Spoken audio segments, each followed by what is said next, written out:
everyone, and welcome back to the Phoenix Wright Ace Attorney Trilogy. When we last left off, we had started the second trial for Recipe for Turnabout.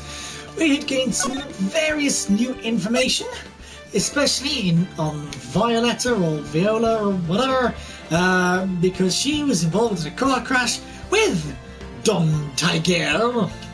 And yeah, we're all going to see what So we now have a new witness. Well, at least, we think a new witness. So let's find out who this witness is. That's not who I was expecting, actually. I was actually expecting more Gumshoe, or at least, but alright. And you are...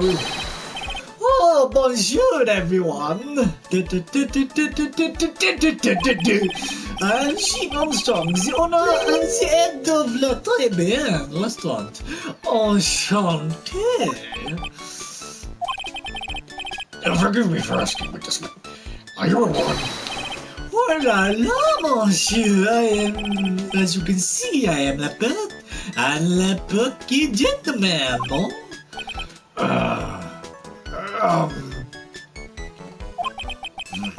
On the day of the incident, you're at Treeban's kitchen. Isn't that right? With you, monsieur. Everything feels right.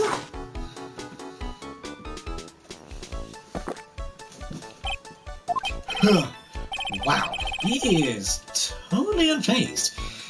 Doesn't anything intimidate this guy? Very well, your testimony, please witness. Please tell the court what happened that day at Treeban. Oui, volontiers.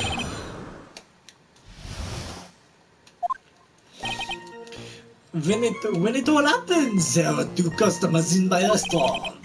I remember I was experimenting with some new art decor that day. Like having a large mirror between the tables, for example. Oui, perhaps that is what the old man was looking at. La cup, la ipis, and the glasses. He would have seen everything in reverse, no? Mirror! Oui, un grand mirror, la most enormous mirror. And suddenly the mystery disappears. Like I said, the world keeps turning, so roll with it.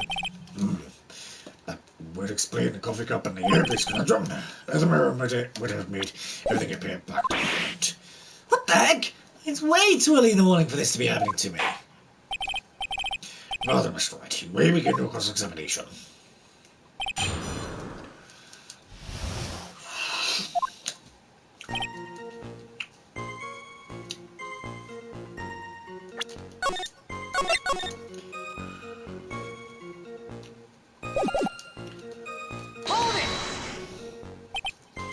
And who are those, the two customers exactly?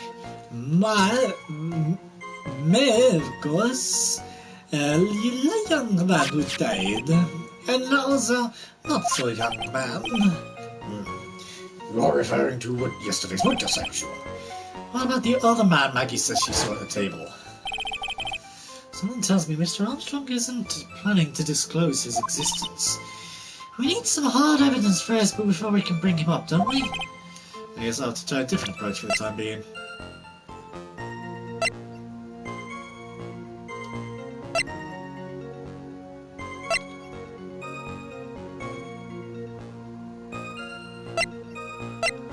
We never did give that, did we?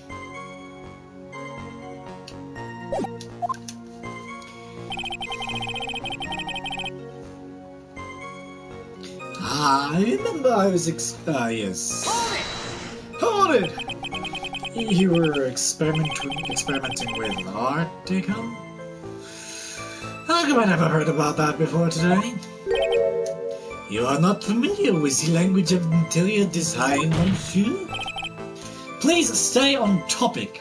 Now, why didn't you tell me the court about this before? But I did, just a few moments ago. Excuse me, Mr. Armstrong, this deco you mentioned. Are you referring to some sort of decorative? No, Art Deco is a style of design. Your Honor. He's talking about the interior design. Walls, ceilings, carpets, and that kind of thing. Ah, yes, of course. That's down. I was trying to achieve a more effeminate look for my restaurant. I was planning the most bold remodeling of the decor. How about a big mirror? How big of a mirror are we talking about here? Something about 4 meters wide and, about 2 meters high. Let's see, if 1 meter is about 1 yard. Holy glass in a frame, that's huge! I was intending to install it on the ceiling eventually. The ceiling? Why is there a mirror on the ceiling? Was there a mirror on the ceiling? I don't remember. No. But I decided not to go through with it in the end. What should I do? Should I ask him more about the mirror? Always press harder. If you really had such a large mirror in the restaurant, someone would have noticed it. But there's nothing about a mirror in Mr. Kudo or Maggie Bird's testimonies. What? Objection! There we go. You didn't ask, right? You have only yourself to blame for such sloppy work.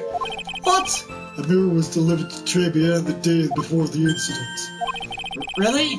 As Mr. Armstrong testified, he was carrying out some design changes, and as it turned out, he didn't actually use the mirror in the end. It's just doesn't add up. Even if a mirror was delivered to Trebian, it doesn't prove that it was in the restaurant at the day of the crime. Huh. You want to doubt someone tried looking in the mirror. I'm sure the person looking back you will be dubious enough. So, the witness yesterday had seen the victim reflected in a mirror. Normally I'd expect people to know a difference between a reflection and a real object. Objection! Normally, how does normality come into this? That's lame, trying even for you. Huh? You try to say, Oh, good time. Where does that leave the pocket-head lawyer and the top-knot chick over there? And the ungodly cool guy with the mask over here. Well, try. Nah, not there! I do not have a top knot! Mr. Bowler is correct. A lack of normality is no basis for discounting an argument. Logic is one today. Everything? You would have seen everything in reverse. Hey, Nick, we should take a second. Think about what old D.D. said in his testimony. How did he phrase it again? The players in here appears on the same side of the green lens as suspect. No question, you light me up if I'm wrong here. It's his left hand, without a doubt. And he used the same hand to pick up the cup, his left hand. Burn wouldn't make sense either. If he saw everything he described reflected in a mirror, then everything he said he saw on the left was actually on the right, huh? And that clears up all the problems with his testimony, I guess. Or does it?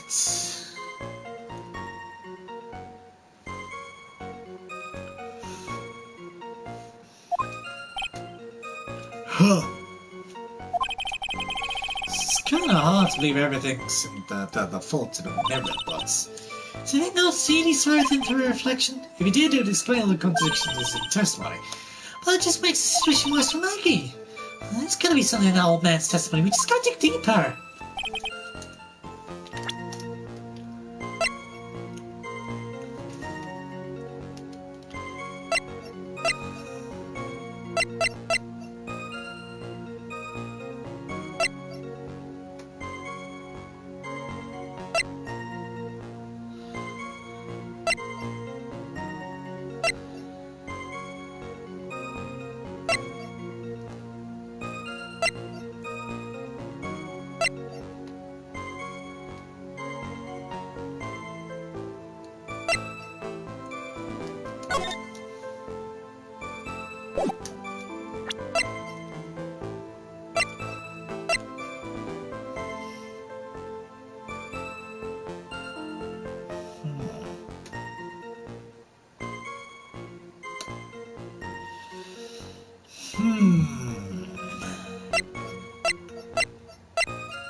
Gotta find a way discrediting the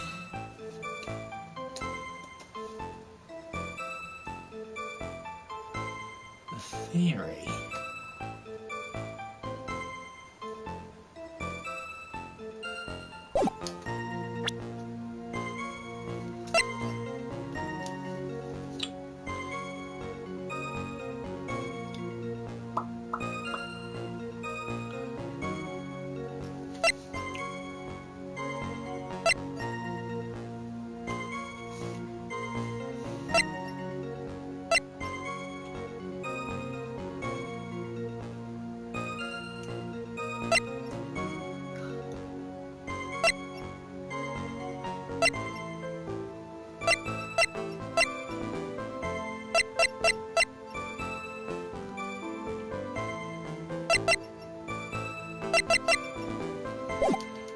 Huh.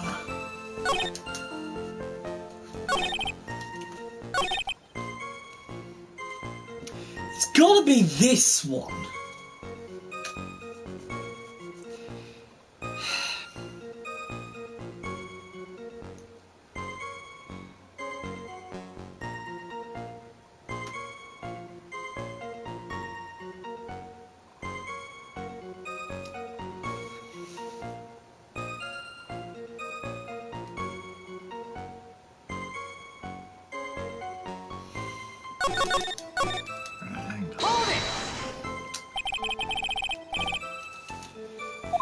Two customers, my cost, Yeah, man. Different approach. New decor.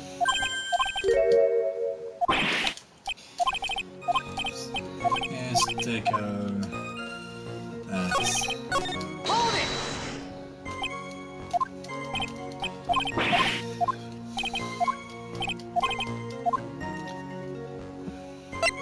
Press harder. Objection!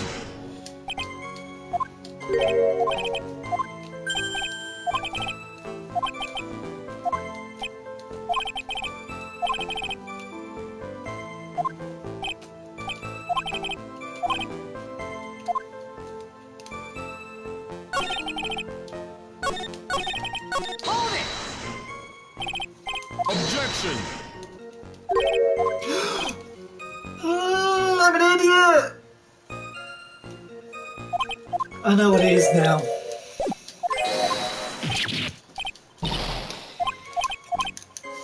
Surely,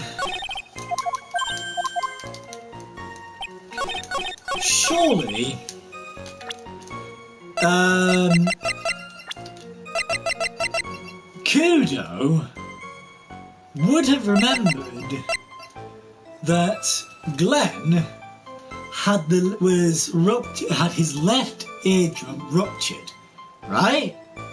Right. So, if he remembered that his left eardrum was ruptured, then he would remember, oh wait, left eardrum. You know, his glasses was on his right, which means it would be his left. Does that make sense? So, thinking there wouldn't have been a small bottle because that's got nothing to do with it. It would be the portrait of Glenn himself. Because I'm going off the idea of the left eardrum. But the medicine doesn't come into the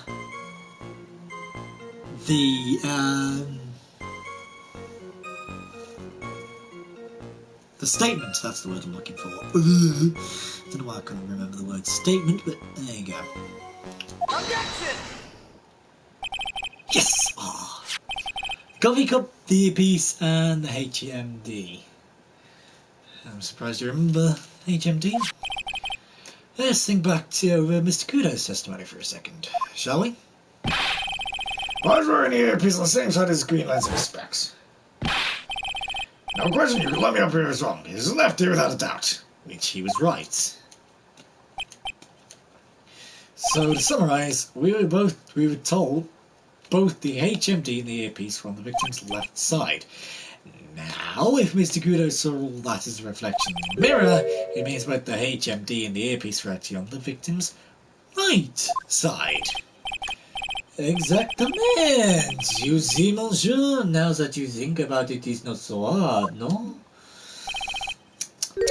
Unfortunately, that's where you run into a monumental contradictions with the facts.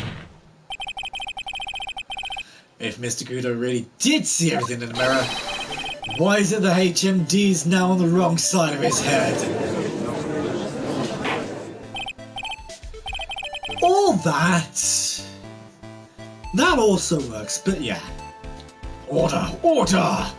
Mr. Wright is correct. If the witness genuinely observed the victim reflected in the mirror, then we would expect the victim's eyepiece to be in his right eye. Objection! How bitter! Oh yeah. Try it. You should have a taste of this bitterness. It'll calm you down in no time. Are we talking about your coffee or something completely different? You don't understand the way the witness thinks. What he thinks? You remember this, I presume? The eye broke the vase. Sorry, apology, Mr. Kudo's sworn testimony. Exactly, the old man has one very grievous habit. Oh, indeed. The more of an impression something makes, the more muddled his mind makes it. And that's what's most striking. And what's the most striking thing about Mr. Elk? It is the victim's eyepiece. And that's my point. The old man strikes again. Mr. Elk's HMD made a big impression on the old man.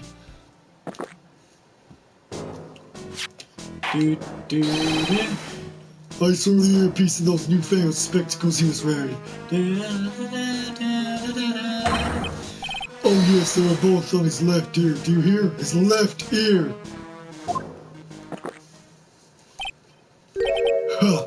Well tried. Yeah. Oh, that's the worst impression, the best.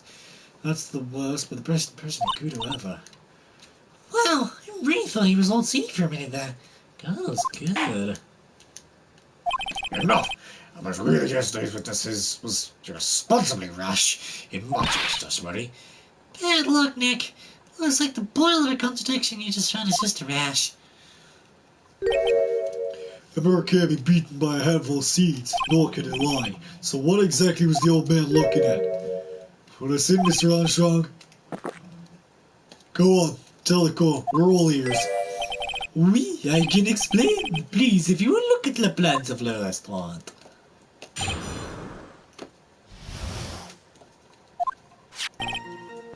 Hello, is everyone sitting comfortably? La mera, it was in the middle of the restaurant, dividing the two halves. There is only one seat from which you could have seen an image of la victim. That was the table next to la victim's that was where the old man was sitting. After that terrible incident occurred, I moved la mirror so it was not in the way. But naturally I did not touch anything else. I see no problems with the explanation. We just have heard. From the table next to the victims, Mr. Kudo could have seen the victim in the mirror. What a naughty little coquette I am, confusing all the men like this. Yeah, don't worry about it. We can keep up, except for the guy breaking in on the coats right over there again. I hate that guy. I was about to do God's voice for a second then. You said you didn't touch anything else apart from the mirror. You're quite sure about that. Volunteers, of course. Well, Mr. Wright, your cross-examination. If you please.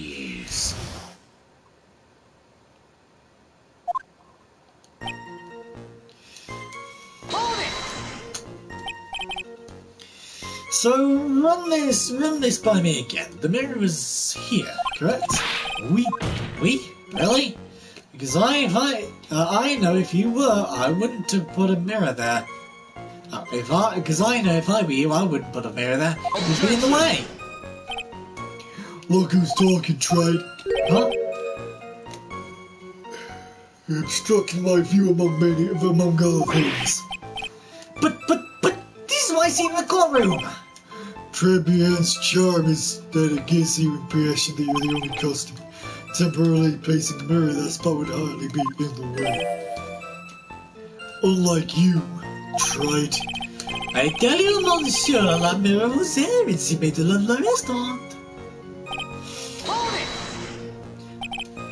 And where would that be? Oh la la, look how you lean towards me. I always attract the younger boys. Maybe I should keep you in suspense a little longer. Mr. Armstrong, tell the boys what you know at once. I attack the older ones too. You're more handsome. Shall I tease you too? I've already seen a very hot someone, so I'm afraid you'll be waiting for a long time. I bet she has mocha cream skin and cappuccino perfume. But I will tell you, there was only one seat from which you could have seen. Hold it! So why can you only see the victim from that particular seat?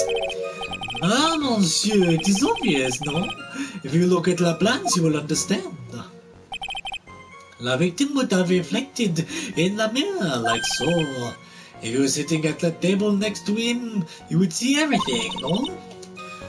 So that's the seat old scene you were sitting in on that day, when the poisoning happened. The other man was sitting at the table next to the victim. Why does that seem kinda odd? Hold it!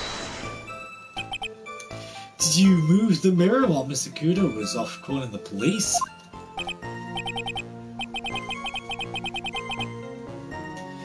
Oui, exactement. I carried it out of the restaurant then.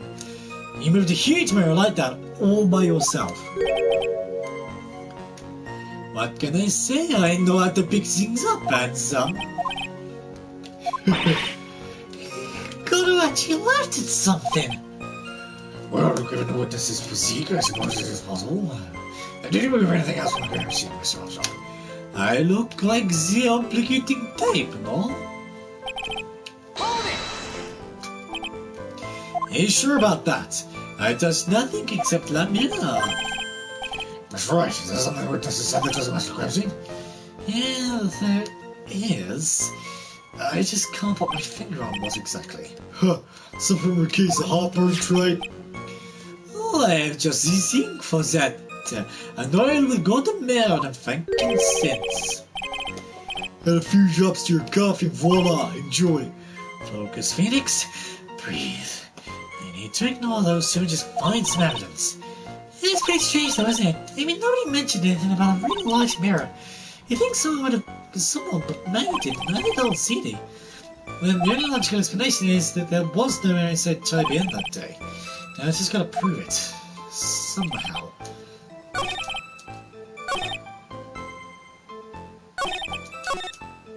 I have a feeling it's gonna be this one. This one, or this one. I'm kind of leaning more towards this one. Because, from what I can remember, the way Kudo was saying where he was set, it was more the table downwards, so the bottom right hand corner table out of those four.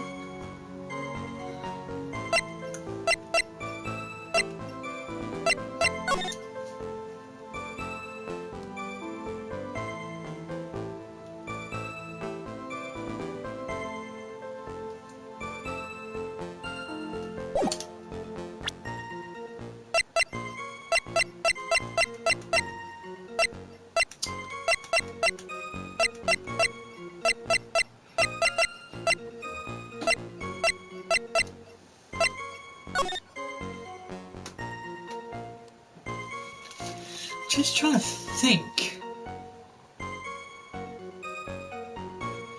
for all of this,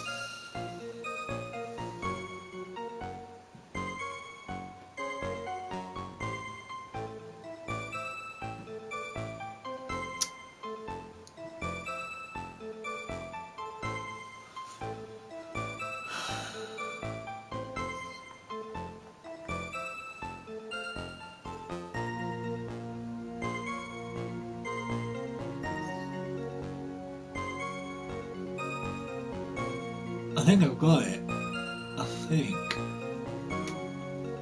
The only issue is I can't. The issue is not being able to see Glenn's face. But I think, if I remember correctly, Objection! it's the vase.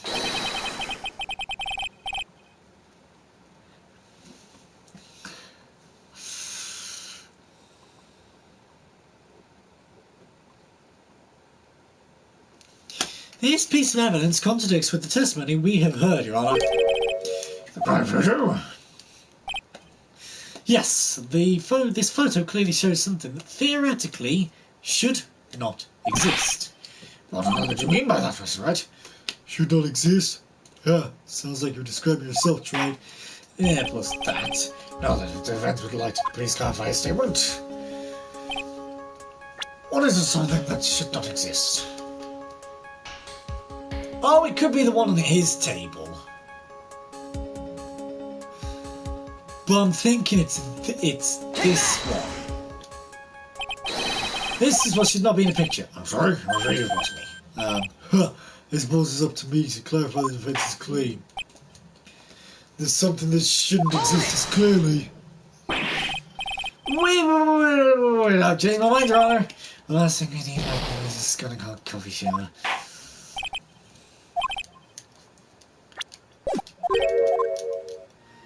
Damn it! So I have a feeling, if that's the case, then Objection! it is definitely that.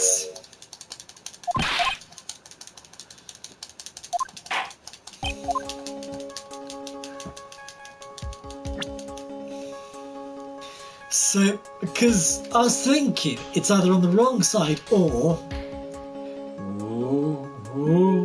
it's this one, because he apparently supposedly broke it. I think it's pretty obvious that this is what should not be in the picture. What? What possible connection does that have to do with this witness's testimony? Your Honour, I'm telling you that there should have been no vase on this table, because it clearly contradicts with this piece of evidence. There's one thing that was clearly demonstrated by yesterday's testimony. Mr. Kudo broke the vase that was on the table where he was sitting, and yet, as the court can see, there is an unbroken vase on the table next to the victim. Why? Because Mr. Kudo was not, in fact, sitting at the table next to the victim at all. Don't be an idiot, Trey. That's impossible. That seat's the only one Kudo could have seen the victim's reflection from. Exactly. There's only one conclusion that we can draw from this contradiction. There was no mirror in Très Bien that day. Your testimony, Mr. Armstrong, is an elaborate lie. Mon Dieu! Don't try to confuse the court, Trey. Obviously the witness cleaned up the vase. While the police were taking their time and getting to know the crime scene. Unfortunately, Mr. Garner, that doesn't quite work for me. Mr. Armstrong already testified to the contrary. In his own words, I did not touch anything else except the mirror. Well, what do you have to say for yourself? I was right. There wasn't a mirror that I saw that day. In light of this revelation, we return back to the original problem. Why did the victim have an earpiece and an ear which he couldn't hear? Ha! You only get one shot in life. There's no turning back. You want to claim that the mirror wasn't there, Trey? And this problem's all yours. How to explain what the old man saw? I can answer this and I'll be much closer to the truth. I can feel it you gonna be okay? Can you really solve this contradiction, Nick? There's more than just this one contradiction, Maya. What do you mean? Remember what Maggie told us? There was a man at the victim's table, and there was a sample TV on the victim's table. It all flies in the face of Mr. Kudo's testimony. And I think I know the reason why nothing in this case is adding up. Well, Miss Wright, let's hear your answer. Yes, Your Honour. The reason behind all the contradictions is because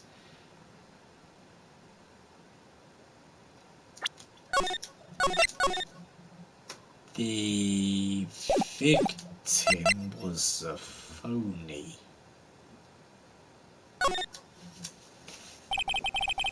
This case is riddled with contradictions. It's my cat outside the door, I swear to God. Okay, no, she's not. Huh. Yet there is one very simple answer that clears them all up. What is that? The incident Mr. Kudo witnessed and the incident the victim experienced were two completely different events. What? Yes, the victim that Mr. Kudo saw wasn't Mr. Glenn Elg at all. It was an imposter. A phony pretending to be Mr. Elg. There is an imposter among us. Among us. And that's how he ended up wearing his earpiece in his left ear by mistake. I want to sneeze. Let's see.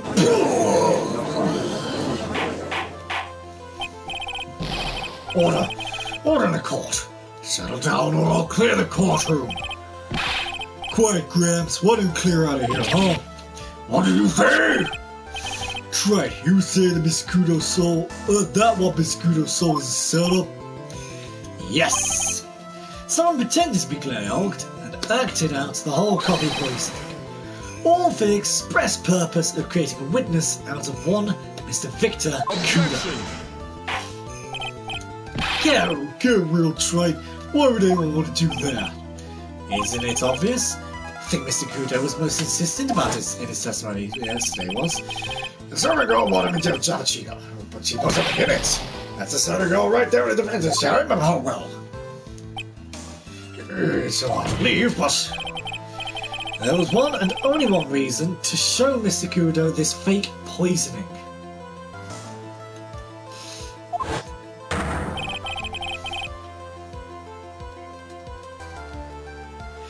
To show Maggie Bird in the act of poisoning the coffee.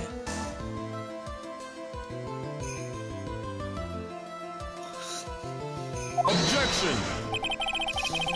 Are you insinuating the waitress the old man's story was a fake as well? It's true that there were no other customers in the restaurant at the time, but it's also true that the chef was there. He would have noticed what was happening. No, he couldn't, because he was blackmailed. that's right. When would this? If your restaurant really was the seat of such theatrics, you would have known about it, correct? Oh la la, this is most difficult for me. No, it's quite simple actually. All you have to do is testify. You are under oath after all. Was there, in fact, a phony at Chemian that day? The defense demands that Mr. Armstrong tell the whole truth about what happened. The defense's request for additional testimony is accepted. You will accurately explain in detail the events at the restaurant that day. Oh, oui.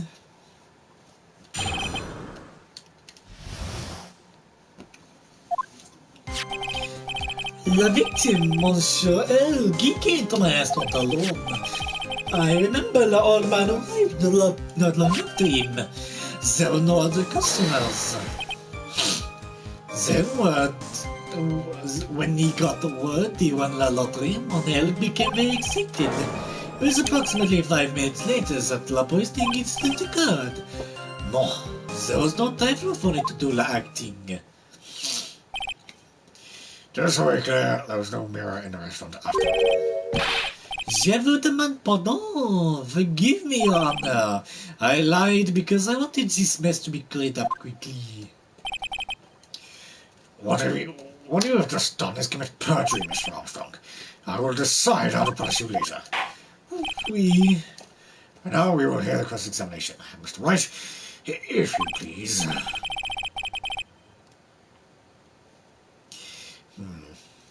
He took that perjury charge a bit too well. But I'm guessing he'll be in more serious trouble after this cross-examination.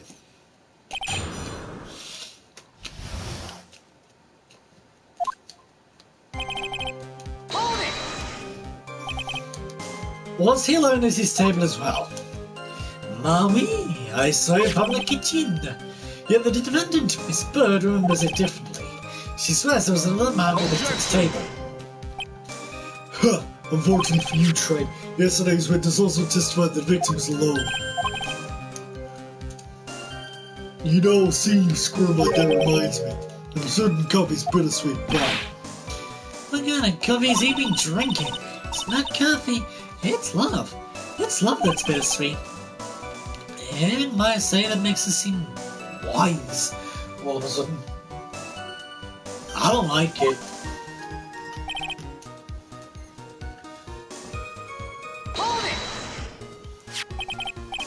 By old man, you mean Victor Kudo, correct? He comes often for my special coffee. I drank your coffee once, Mr. Armstrong. It's special, I'll give you that. It's worth to sip just for the experience. Oh, you made me so happy, monsieur. You are most welcome anytime. I said it was worth one sip and nothing more. So, old man Mr. Kudo arrived at the restaurant around the same time as the victim. Maybe I should ask more about his arrival in detail. What time was it? Out of curiosity, about what time was it when Mr. Kudo arrived? Oh no, I can't remember, monsieur. I believe we were told by witness yesterday. The crime was reported at 2:25 p.m. It's got a scary old man, sir.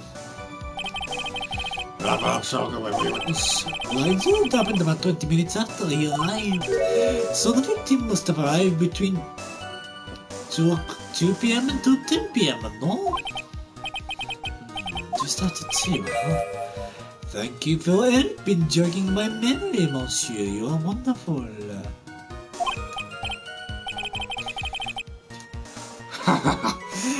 Well, I can't sit here and all the time do nothing. How can I?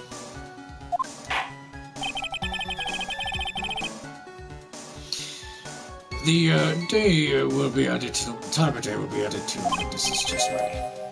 Oui, monsieur Judge. Everything for you. Everything I do it for you.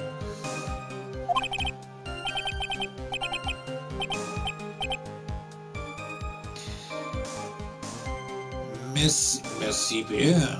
That's what she says. I'm glad at least one person is in a good mood. He's even humming a song to himself.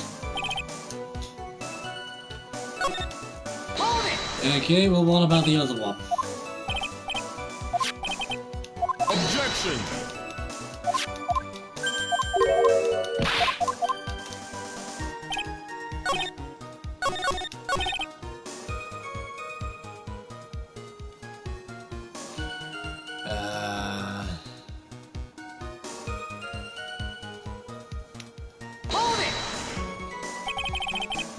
You're actually sure about the time? It is that time myself stop serving at lunch menu. Quite right. I always break for lunch when restaurants are serving up their specials.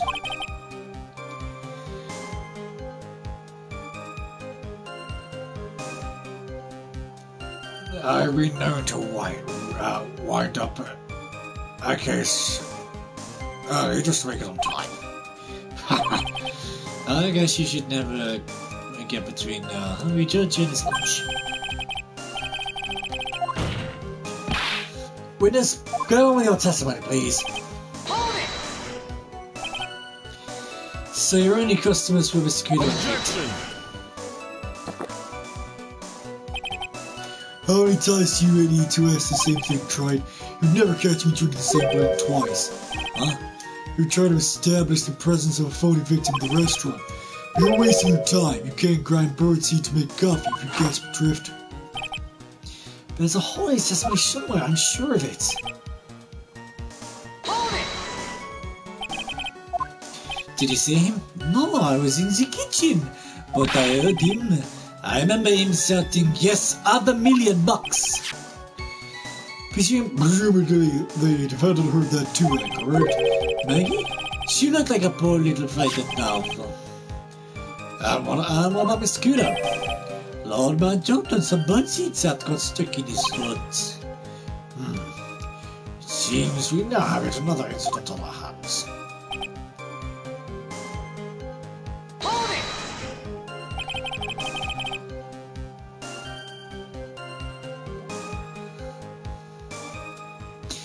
And what were you doing at that point? Without any customers, you must have had time to kill. I'm a multi-talented woman, monsieur. Sorry? What do you mean? Says now chef Jean Armstrong, Atlantic poet Clarice Armstrong. Clarice? Oui, I was writing a poem. An angry tale of a chef in $500,000 in debt, cooking for a man who won $500,000 at lottery. It is called pourquoi? It means why. Perhaps I could recite it for the court. Please don't. Hold it! You mean you contacted the police as soon as the incident occurred? I asked Lord Man to call from the payphone. By your own argument, Tried. The purpose of this phony victim's performance was so the old man would see it. In other words, once the incident occurred, this opportunity would completely disappear. Indeed. Then it seems the shadow of doubt has been lifted. N'est-ce pas? Yes, Mr. Armstrong is connected to this case, huh? Absolutely. Someone was impersonating Mr. Elgin. I refuse to believe he was oblivious. He was there the whole time, after all. But if you're right, wouldn't Maggie have noticed too? She fell unconscious when the incident occurred, remember? You mean that's from the funny stages act? We'll know for sure once the final hold is too sorry.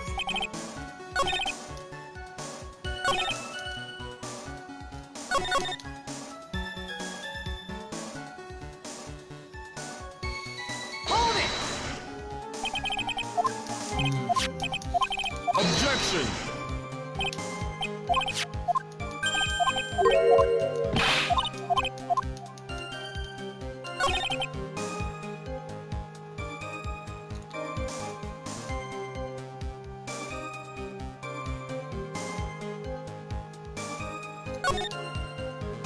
Hold it!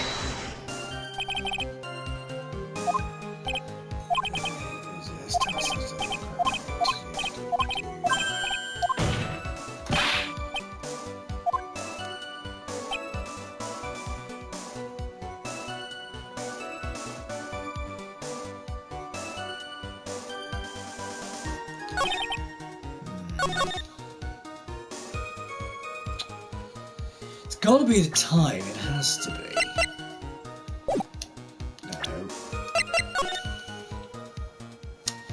Has no time. That also has no time.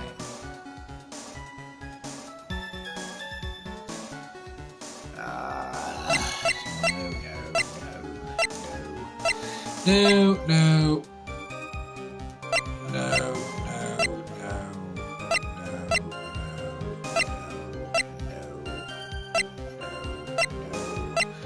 No.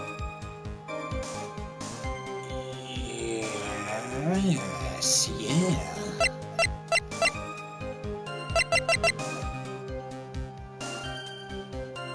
Yeah. It's 2 p.m. is not 1:30. Objection! Yeah. I'm afraid I finally got you, Mr. Armstrong. What? What do you mean? At the time in question, the victim was listening to the radio with his earpiece. The show he was listening to was Millionaire Radio. Each week they announced the winning numbers of the $500,000 lottery ticket. Oui, that must be la chambre mon Elk was listening to. I can't see any problem with this testimony, Mr. Wright. I wonder.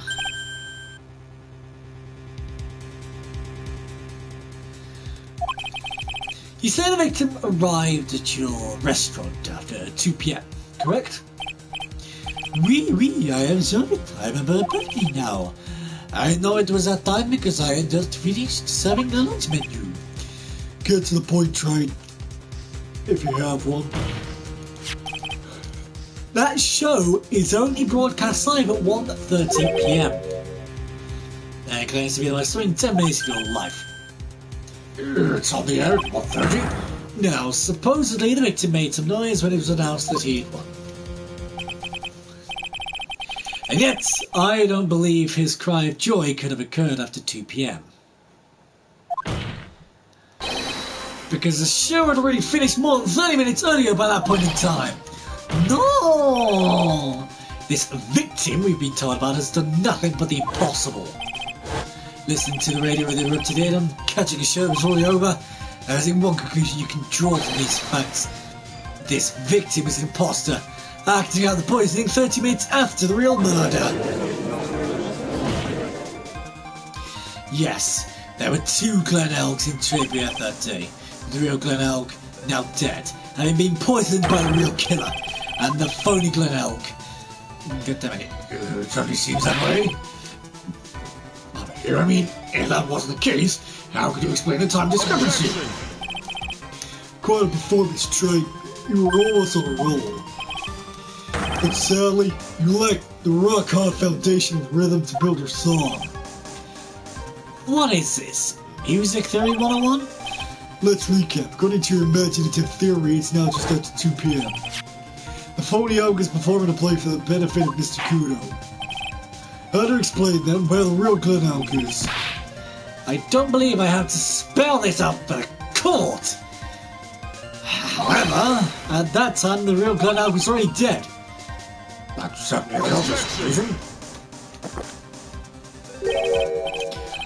Thank you, Train. That's exactly what I was hoping you would say. What?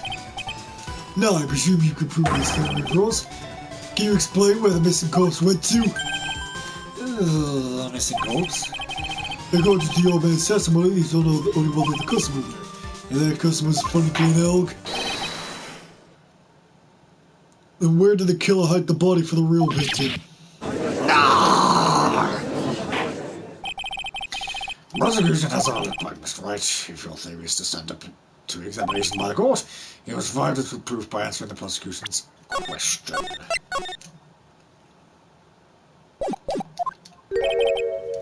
Where did the killer hide the body? Yes, Your Honor. No conjecture, Train. Let's say some facts for once. Show the court a piece of evidence that proves where the body was hidden. Evidence? What's with the intense pressure?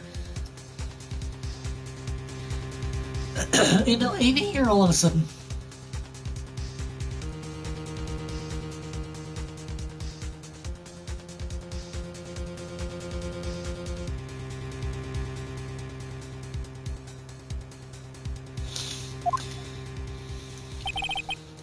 I thought I had him with that contradiction. But he's turned it all around and backed me into a corner instead.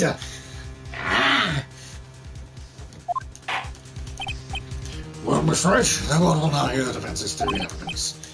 First, where was the body in the real Mr. Elk concealed? I would think outside Trivia. Clearly there's no place to hide a body inside Trivia. Therefore the killer must have hauled the body outside. I see. Nice superstition. But the real question is, can you back it up? Where's the evidence that proves the body was taken out of the restaurant?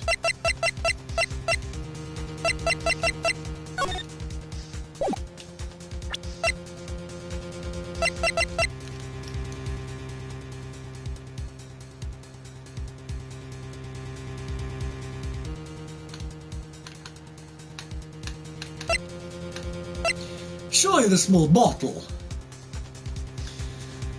Because this was found in the kitchen. So surely... I mean, I'll try it. Too bad. I don't think you'll ever get a grasp of real hot of rock and roll. What are you talking about? Reason awareness is relevant, Mr. Wright. God damn it, man. What if we tried that it was inside? Of course I save it, don't I? Come on, Nick, you gotta think it through. Phil been hit with some heavy metal.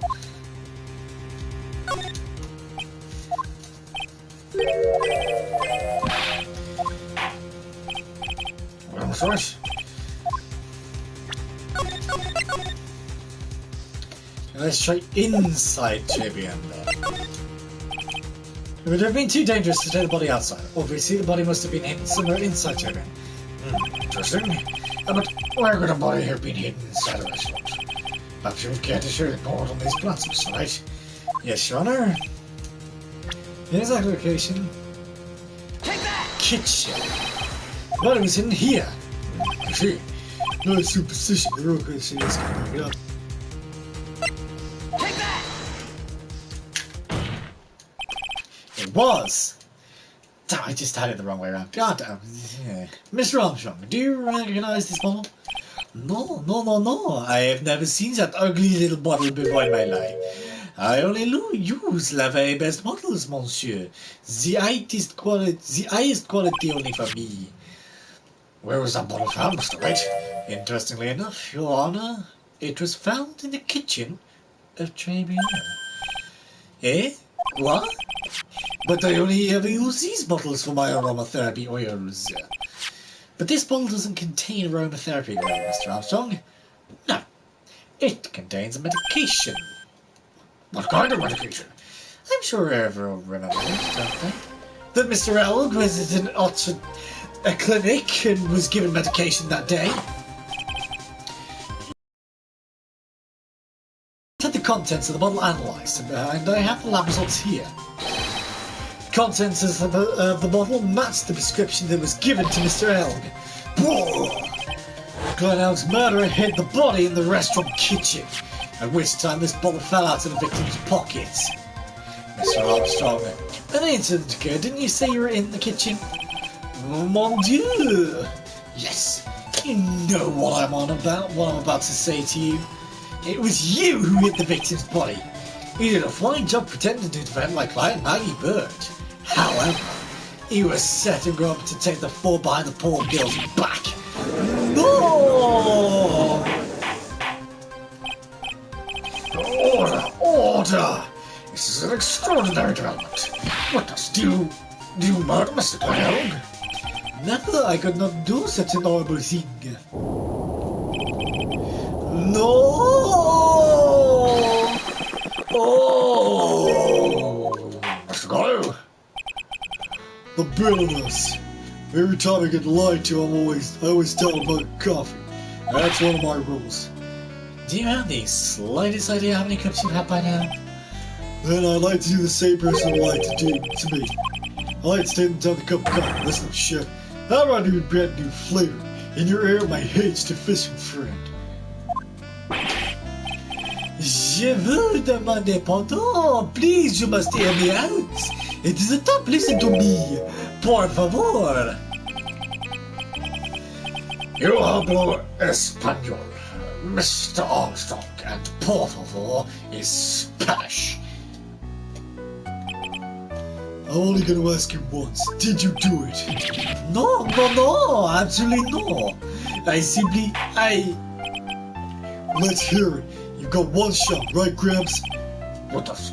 I will offer you the chance to make one final statement. If you lie under oath again, Mr. Gallo's coffee mug awaits you, as does my gavel. Oui, it is clear.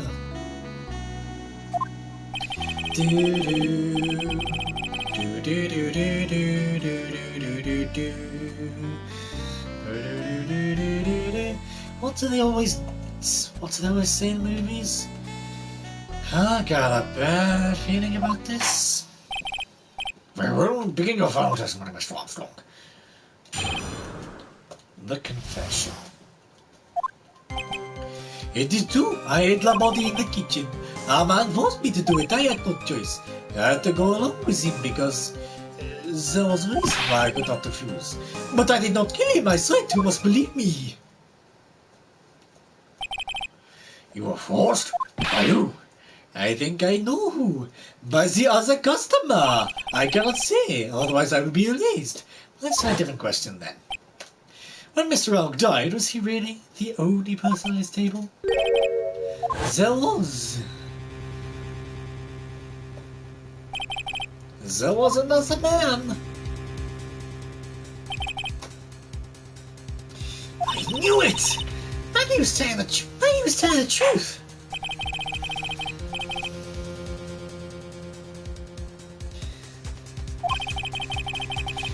There's just one more thing I need to do. I gotta break this guy and get him to tell us the name of the real killer. I mean, it's kind of obvious what I need to do. Was it by chance this guy? You know, the guy in the middle of all this, you know, lender tender. The guy that always comes up, my pony, lender tender, and we can clearly tell that he's the other guy on the table. Let's end this dance of ring around the rosy, Mr. Armstrong. This is the man you've been referring to. Ah! Who is that? I feel like I've seen him somewhere before. Oh, I don't know. Maybe a month ago in this very courtroom? This man is Furo Tiger. He's the manager of a loan office called Ted the Lender. There's no point trying to hide the truth anymore, Mr. Armstrong. I know you couldn't go against Mr. Tiger. At least, not while they had this on. $500,000 loan from Black Market Loan Shark. And you had no way of paying it back, did you? That's why you were forced to do anything this man told you to. Me? It is as you say. Mr. Armstrong! That tiger, he told me he was going to use my restaurant for a business rendezvous. On the day in question, he was meeting the victim and demands that he repay his loan. I don't know why it happened like that. I just did what he told me to do. I had no chance. No choice, rather. I carried the body and the inconscient Maggie out of the dining area and into the kitchen. After that, I tried to forget what I had seen. I think we can now safely say the man who forced your hand was Mr. Furo Tiger. I do have one further question for you, Mr. Armstrong. The boys are on the lottery ticket that were found in the defendant's apron pocket. Was that your doing as well? No, I knew nothing about that. Making it look like it was Maggie who had done it. I was not. It is despicable. Mr. Gordo, you will summon this Furo Tiger as a witness. I doubt that can be arranged. We will adjourn for now. Proceedings will continue tomorrow. 30 minutes. What? The trial will go on. I'll see to it myself. I need half an hour to get that guy on the stand. Not a minute more. How the? Don't sit back and relax yet, Tride. No one really knows if that chef is really telling the truth or not. This trial could go either way.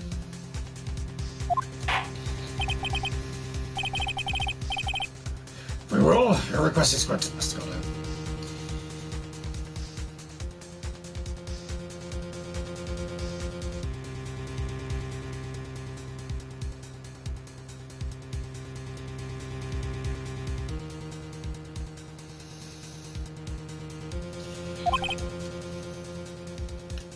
We'll resume once Mr. Tiger is ready to take the stand.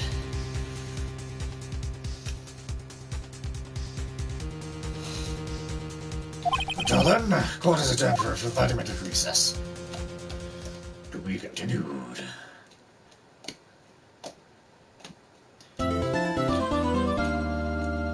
Objection!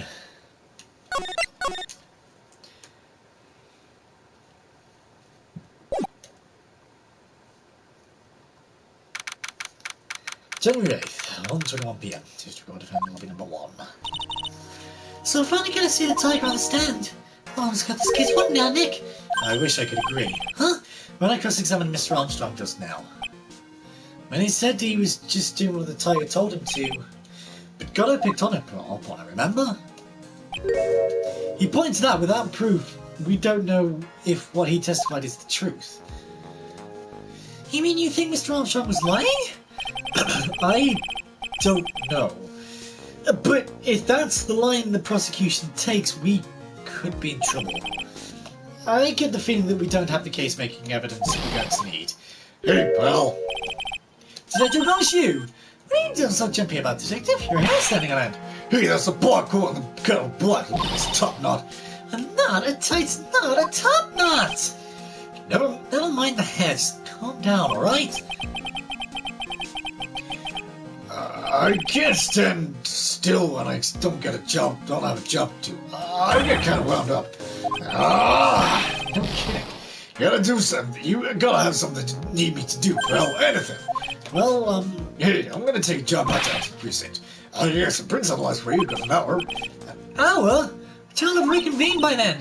Nick, we still don't really have to prove evidence. Yeah, true. Without some kind of trump card to pull out of the bag, we're really stuck. You said you could get some fingerprint analysis done in an hour. You bet. In that case, would you mind checking the prints on this for me? Take that! We're going back to the station anyway. Could you find out whose prints were on this? Oh, hey, that's the small bottle I gave back to you this morning, right? Yeah, I think it's time we saw the last mystery of who the prints on it belonged to. Sure thing, pal. Actually, that's me ignoring at me, too. Okay. I'll get yourself to the lab right away.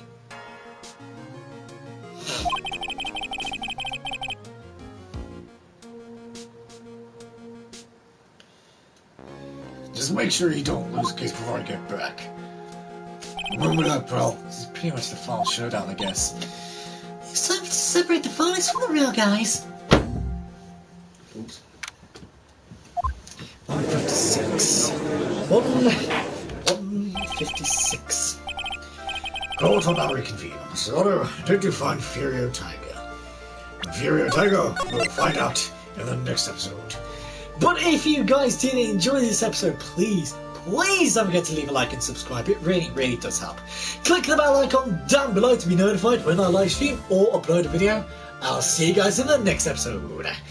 Bye!